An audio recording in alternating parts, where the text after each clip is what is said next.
Hello भोंदू sir. तो यार नीट 2026 के लिए ओनली 60 डेज आर लेफ्ट। हमारे हाथ में सिर्फ कितने दिन है? 60 दिन। और ऐसे आप लोग पढ़ोगे यार तो सिलेक्शन मुश्किल है यार। सिलेक्शन बोल रहा है, ऐसा तो सिलेक्शन नहीं होने वाला है because only 60 days are left for NEET 2026। तो यार हमारे हाथ में सिर्फ 60 दिन है, जैसे आपको पता चले गया कि only 60 days are left in our hands. तो हम लोग क्या करना पड़ेगा? देखो यार, हम लोग जो भी पढ़ रखे हैं ना, चुपचाप उतना ही पढ़ना है, उसको ही छोड़ देना है। उससे बाहर एक न्यू बुक, नई किताब को भी नहीं पढ़ना है। नहीं कि भाई हम लोग एनसीईआरटी पढ़ रहे हैं, एनसीईआरटी से मन नहीं भरा तो भाई एसी वर्मा ले लिए, लूडो उठा लिए, फोटो उठा लिए, सब काम कर कुछ भी नहीं करना। कभी नया बुक नहीं, जो भी पढ़ रहे हो एनसीईआरटी को रोज एक बार पढ़ लिए, 2 बार 3 बार लगातार पढ़ते चलो, कंसिस्टेंसी वही बुक से जो भी पढ़ लियो ना, समझ लो उसी को पढ़ना है। उस एग्जाम समझ लो उसी से एग्जाम अटेम्प्ट करने वाला। मान के चलो ऐसा तो होने वाला नहीं है, लेकिन मान के चलो बेस्ट प्रोडक्टिव आपको देना है तो जितना पढ़ रहे हो ना ज्यादा नहीं पढ़ना, और ज्यादा पढ़ोगे तो टाइम भी ज्यादा देना पड़ेगा और हमारा आउटपुट होता है नहीं। जितना इनपुट हम कॉन्सेंट्रेट दे सकते हैं, हमारे यहाँ हाथ में 60 डेज है, जितना कम से कम रिसोर्सेज को हम लोग ज्यादा बात पढ़ेंगे तो हम लोग आउटपुट उतना से रिजल्ट मिलेगा, है कि नहीं? तो न्यू बुक तो बिल्कुल भी नहीं।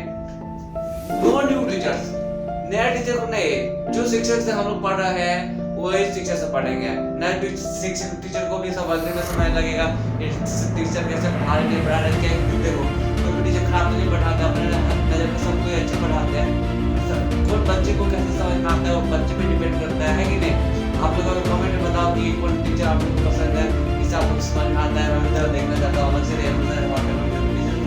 सब टीचर अच्छा पढ़ाते हैं। जो टीचर आप स्ट्रिक्ट हो ना उसी पे आप स्ट्रिक्ट रहना और स्ट्रिक्टली रूल फॉलो करना है और इधर कुछ नहीं करना है। ओनली लास्ट पॉइंट क्या है? Only revision plus mock test. ये पॉइंट है सबसे इंपॉर्टेंट पॉइंट ये है क्या? और सिलेक्शन होने कोई भी काम करता है जो मेरे सिलेक्शन हो गया। आप जो भी पढ़ रहे हो ना एनसीईआरटी से पढ़ लिए, बार मल्टीपल टाइम रिवीजन करते चलो। मल्टीपल टाइम रिवीजन करने से क्या होता है ना, आपको दिमाग में उसका सारा चीज सबकॉन्शियस माइंड में बैठ जाता है। रिवीजन करने से इतना फायदा है, समझ लो ना कि क्या इसको अमृत मिला लो यार, ये अमृत समझ लीजिए। और मॉक टेस्ट तो सोने पे सुहाना है यार, सोने पे सुहागा हो गया यार। रिवीजन के साथ मॉक टेस्ट दे लेते हो, मॉक टेस्ट के बिना समझ लो सारा रिवीजन कर रहा, सारा चीज पढ़ा लिखा बस सारा बर्बाद हो जाएगा मेरे दोस्त।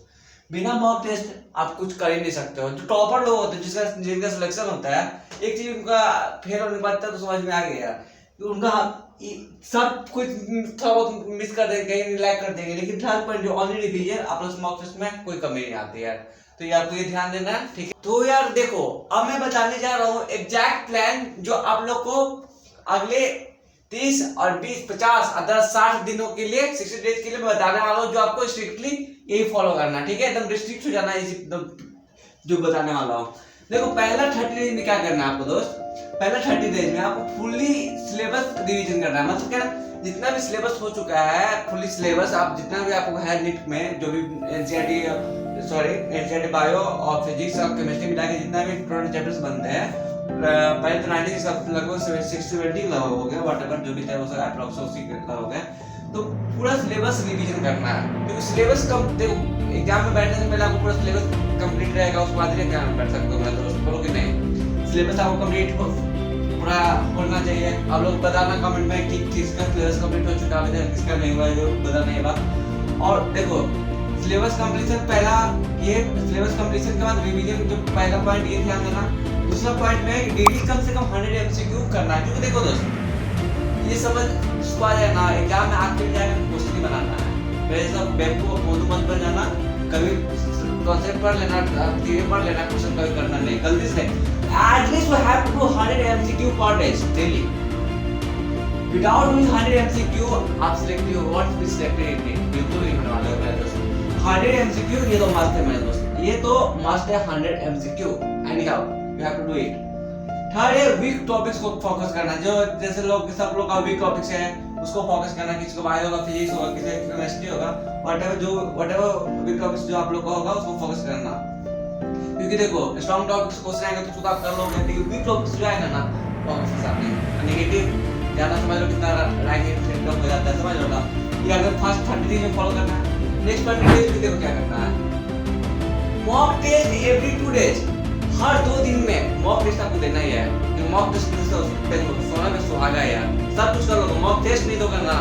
एग्जाम टाइप का एग्जाम में क्या होने वाला सिनेरियो से कैसे नहीं कर पाओगे, एग्जाम किस टाइप का कैसे एग्जाम होगा, सब कैसे कंडक्ट होता है, वो एनवायरनमेंट का सब एनवायरनमेंट एग्जाम हॉल में जैसे एनवायरनमेंट जैसा रहता होता है, एनवायरनमेंट को अडॉप्ट करने के लिए आपको मॉक टेस्ट देना ही पड़ेगा। और हो सके जो एग्जाम में होता है 2 से 5 होता है, जो भी होता है उसी टाइम में आप मॉक टेस्ट देने का कोशिश करेंगे। आई होप, ठीक है। थर्ड है मिस्टेक्स नोटबुक्स। आपको पर्सनली यार एक नोटबुक बनाना जरूरी है, मिस्टेक्स नोटबुक, क्योंकि देखो लाख को सब क्वेश्चन करते जा रहे हो, 1 2 3 करते जाओ, सही कहे गलत कर रहे हो, ये तो आप इग्नोर कर दोगे, लेकिन क्या जो यही क्वेश्चन एग्जाम में रिपीट हो जाएंगे, क्या आप इसके मिस्टेक नोटबुक बना करके इस पर ध्यान देने की कोशिश करें हैं? ये तो मैटर द मोस्ट। क्या आप जो मिस्टेक ये वाला जो क्वेश्चन गलत कर रहे हो, क्या आप जो मिस्टेक कर रहे हो नोटबुक में लिखे हो कि नहीं, तब ना उसको आप नोट्स में आप उसको कॉन्स्टेंटली आप ध्यान दोगे। तो मिस्टेक नोटबुक बनाना भी जरूरी है दोस्त। लास्ट 10 डेज जो सबसे मेन इंपॉर्टेंट है, समझ लो कि हीरा जैसे ये रोल है, इसको क्या करना है, लास्ट 10 डेज में भैया जी आपको सिर्फ रिवीजन करनी है, कोई नया चीज नहीं पढ़नी है, कोई नया टीचर्स नहीं पढ़ने, सिर्फ जो पढ़ रखे हो, जो भी आप पढ़ रखे हो बायो में, वो सब वही करना है, सिर्फ रिवीजन। ये सोने पे सुहागा है, इसके लिए जितना कम बोला जाए उतना ही आप लोग के लिए बेटर है, हम लोग के लिए बेटर होगी। क्या सिर्फ हम लोग को लास्ट 10 डेज में सिर्फ रिवीजन करनी है, उसके अलावा कुछ नहीं। जो पढ़ रखे हैं वही पढ़ेंगे, सेल साइकिल पढ़ रखे हैं, सेल साइकिल पढ़ेंगे, कुछ क्रोमोसोम व्हाटएवर रैंडम डीएनए पढ़ कुछ भी नहीं पढ़ना है। हम लोग को नो न्यू कांसेप्ट, मतलब नो न्यू कंटेंट जो हम लोग पढ़ चुके हैं मेरे दोस्त, वही पढ़ेंगे भैया। फिर से एनसीईआरटी पढ़ के एनसीईआरटी पढ़ेंगे, डीसी पांडे नहीं उठाना है, एसी वर्मा नहीं उठाना है, यूरोप नहीं उठाना है, क्रोटो नहीं उठाना है, नहीं तो पता चलेगा 10 साल इससे मिल जाता है। जो पढ़ रखे हैं भाई वही है, उसके अलावा कुछ नहीं है दोस्त, नो न्यू कंटेंट। थर्ड है NCERT bio 3 times revision, and you have to do revision of what bio, how much, at least 3 times minimum, क्योंकि आप लोगों को पता है कि it covers 360 marks out of 720, it means it covers half of the total marks in it, समझ रहे हो ना? तो कम से कम 360 एनसीईआरटी बायो को 3 टाइम्स रिवीजन कम से कम करना है मेरे दोस्त, क्योंकि आप लोगों को पता है कि इसका नंबर क्या अहमियत क्या बायो में, ठीक है। तो मेरे यार लास्ट में यार मैं आप लोग को सब्जेक्ट वाइज स्ट्रेटजी आप लोग के साथ शेयर करना चाहता हूँ। सब्जेक्ट हम लोग कैसे, कौन सब्जेक्ट कैसे कैसे पढ़ेंगे, ठीक है। सबसे पहले हम लोग बायो को उठा लेते हैं, क्योंकि सबसे मेजर मार्क्स को हम लोग नेट में यही कवर करता है, मेजर पर्सन को। तो बायो में देखो, बायो में क्या करना है आप लोग सबको पता है, कोई टू मैन व्हाटएवर कुछ अगर कुछ नहीं पढ़ना है, सिलेबस के जो भी सिलेबस के ये अंदर हम लोग को रिस्ट्रिक्ट करना है। कोई बोले ये पढ़ना हो, फिंगरटिप्स पढ़ो, कुछ भी करना की जरूरत है, एनसीईआरटी और एनसीईआरटी में बेस्ड क्वेश्चन जो भी क्वेश्चन है वो करना है। बायो में क्या है, एनसीईआरटी लाइन बाय, आप लोगों को पता है कि एग्जाम से भी इसका बायो से एनसीईआरटी लाइन जो लाइन बिटवीन द लाइन से उठा के क्वेश्चन पूछते हैं, हम लोग सिर्फ उस पे भरोसा कर करके एनसीईआरटी में लाइन टू लाइन पढ़ेंगे, और कुछ नहीं पढ़ेंगे, इसको इसे डिवीजन में पढ़ेंगे। और आप लोगों को पता है कि एनसीईआरटी डायग्राम्स, लेकिन डायग्राम्स के नीचे कोई लिखा हुआ है कहां फोटो से हमारा मैकेनिकल से कोर्स साइकिल से साइकिल व्हाटएवर जो भी लिखा रहता है डायग्राम के नीचे वो पॉइंट, और जो भी आपको समझ रहा हूं ना डायग्राम, और जो चैप्टर से स्टार्टिंग में सारा उस इंट्रो पार्ट होता है, सब आप लोगों को देखना है। एनसीईआरटी डायग्राम पे फोकस करना है, एनसीईआरटी लाइन टू लाइन पे करना है। ये बायो का आ गया। अब केम का मतलब केमिस्ट्री का हम लोग क्या है करना, फिजिकल सबको पता है कि फिजिक्स जैसे इसमें स्ट्रेटजी अपनाना पड़ता है। फिजिकल में सिर्फ हम लोग को फार्मूला हम लोग को डेली देखते रहना। फिजिकल में जितना भी चैप्टर से केमिकल काइनेटिक्स लेकर के इलेक्ट्रोकेमिस्ट्री से लेकर के मोल्स व्हाटएवर जो भी थर्मोडायनामिक्स जो भी है उसको हम लोग फार्मूला डेली फार्मूला से देखते जाएंगे। ऑर्गेनिक भैया जी बताने की जरूरत नहीं, इसमें हम लोग का जितना भी रिएक्शन होता है, आइसोल कंडेंसेशन व्हाटएवर रिएक्शन में कुछ भी होता है, रिएक्शन जो भी होता है उसको रिएक्शन हम लोग को ह्यूमन रिएक्शन जो भी होता है क्या क्या सब भूल गया, तो हम लोग को ये सब रिएक्शन देखते जाना है। समझ थ्योरी पढ़ने लगना है, मेटा एंड एंटी समझ को सब कुछ भी नहीं, थ्योरी कुछ भी नहीं, आइसोमेरिज्म पढ़ने लगे सब कुछ नहीं। लास्ट में हम लोग फिजिक्स जैसा है क्या फॉलो करना है, फार्मूला का एक नोटबुक ही बना लेना है, उसको आप लोगों को डेली रिवाइज करते रहना है और कुछ नहीं करना है। और हम लोगों को पीवाईक्यू है, पीवाईक्यू भैया सबसे इम्पोर्टेंट पार्ट है मेरे वजह से कभी सिलेक्शन कभी किसी को बताया नहीं जाता, बड़े बड़े स्टूडेंट को नहीं बताया। क्वेश्चन तो भैया कि PYQ से ही आता है मेरे दोस्त।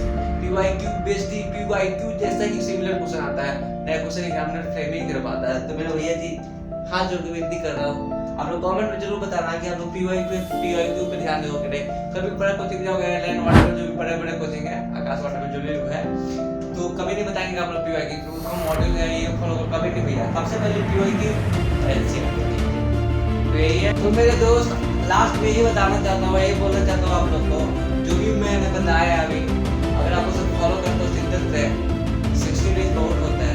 ऐसा मैं नहीं बोलने वाला हूँ यार, कतई नहीं बोलने वाला हूँ। 60 डेज बहुत होता है। 60 डेज आप you can score above 600 marks out of 700, ऐसा नहीं बोलने वाला हूँ। कभी जो आप सब लोग स्टडी होते होंगे दुनिया में शायद पर 60 डेज में आप लोग स्कोर नहीं कर सकते हो। लेकिन हाँ, आप शुरू से सीधे से पढ़े हो, शुरू से साल भर अच्छे से मेहनत, सब लोग को एक साल 2 साल 10 साल तक पढ़ते हैं, तो ग्रुप में आप लोग सीधे से पढ़े हो तो 60 डेज हाँ कर सकते हो कि it is enough to revise. जो अगर रिवाइज करने के लिए नए कंटेंट नहीं देखते हो, सिर्फ एनसीईआरटी को रिवाइज करते चलते हो, जो पढ़े हुए चीजें उसी बार बार पढ़ते हो, तो I can say 60 days are enough. But if you focus on new things, new content, new teacher, I don't think कि 60 days are enough.